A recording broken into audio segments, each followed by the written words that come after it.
Just give me a little bit of peace, steady job and some food to eat. Just give me a little bit of peace, steady job and some food to eat. How old were you when you turned Crip? When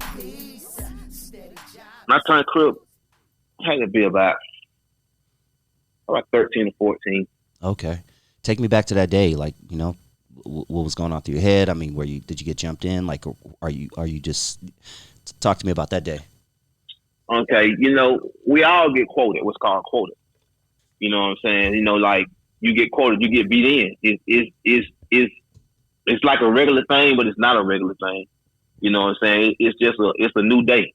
Like, when we first started the stuff down there, we never imagined that it would be what it is today. You know, we never thought that it would grow to be as big as it is, because our gang is outgrew just making itself. Like, we had a whole middle Georgia, we have parts of Atlanta, we have at Austin, we have Augusta, we have things outside of Georgia too. You know what I'm saying? So you never would think that it would get to where it is today. You know, to be what it is today. And a lot of people look at it as a negative thing in a negative light. But when you have youth that are just running the street and really don't know no better, it's not a thing such as being a negative or a positive. It's just an experience you have to go through to learn in life. Because a lot of us have turned out to be different than what we originally started to be out to be. Okay. I was once again studying Macon, and Montpelier apparently in the 90s was the dividing line between the Crips and the Mafia. Now, I've heard of the Vice Lords. I've heard about, I've heard Disciples. I've heard Crips, Bloods, obviously, but I've never heard of the Mafia. What's the Mafia? Okay, Westside Mafia is something that was started, like, when the Crips really started. It started, like, a little bit after the Crips started. And, like, Montpelier separated. Matter of fact, it's two stores that face each other. On one side of the street, you had the Crips. On the other side of the street, you had the Mafia. Yeah. They control a lot of area from Montpelier back to Napier Avenue, everything in between now, like Ernest Street, Roy Street, Whitehall, all that's their area. You know what I'm saying? Like, you know, like I told you, they illustrated for something called King. And really, like, it was more of a family-oriented thing. Like, all the games that make it really work, you can just basically say family-oriented people. You know what I'm saying? It's just that people separated into falling up on a different area. You know, all of the stuff in Macon is like Macon created. We don't have outside. We created what we created, then we got accepted by the outsiders. You know, we made them respect us because, you know, Macon was the gang capital for a couple of years. You know, we outdid Cali per capita. They saying we were doing more than Cali was doing for a little bit of time. You know what I'm saying? So then you have to look at a lot of people overlook the fact. See, when you look at the gang activity, you have to look at the fact that, okay, you had the West Coast. The West Coast was Crips. You had the Midwest. The Midwest was GD. You had up north, it was whatever it was, you know what I'm saying? But then you had the South. The South was a mixture of every gang in the United States. We had Blood, Crips, and GDs for anywhere else had all that stuff together. The whole South did. You know, like you can't really find when they had GDs in California as a big set, or you can't find when they had Crips in Chicago as a big set. Right. But you can come to Georgia and the South and see that they had all this going on down here. Whereas a lot of people be thinking the South was slow or behind time. We had a lot of this shit, or they had to deal with a lot of this shit. I can remember California niggas coming over here and not knowing that the niggas in black were GDs. They thinking they Crips. You know what I'm saying? They you know what I'm saying? Because they weren't used to being around it. We had been around it a long time before that.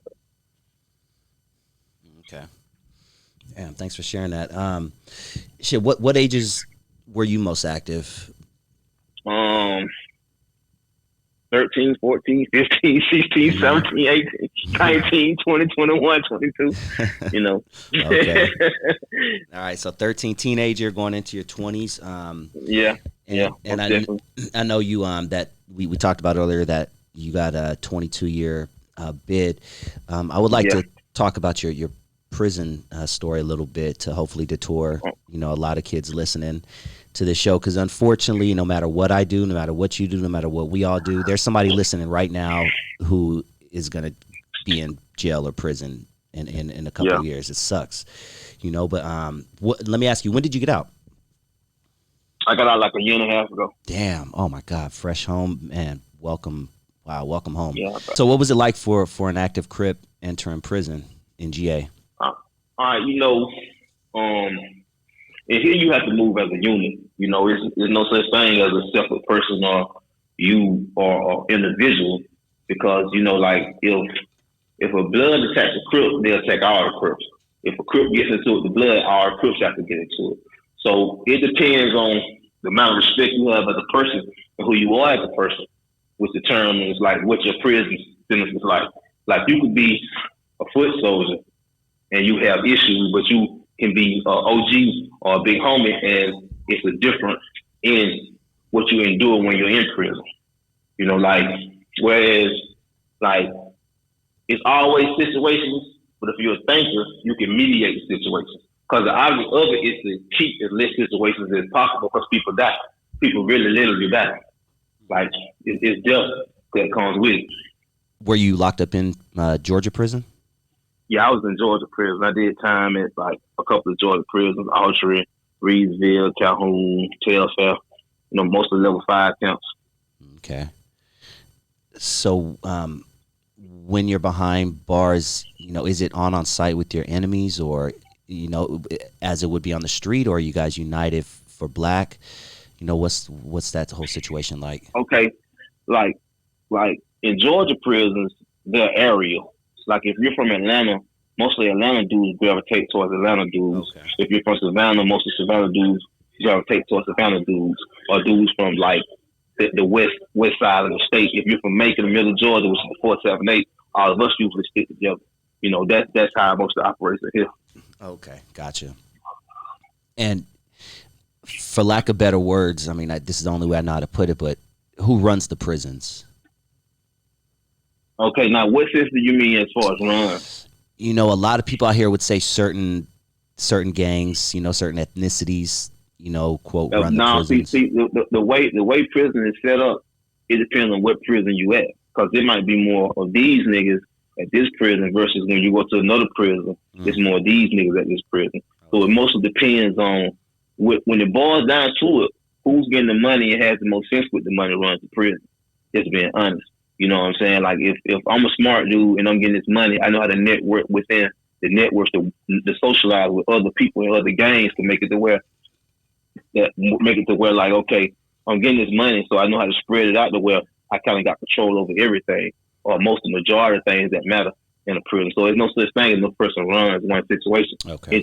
It's situational. Gotcha.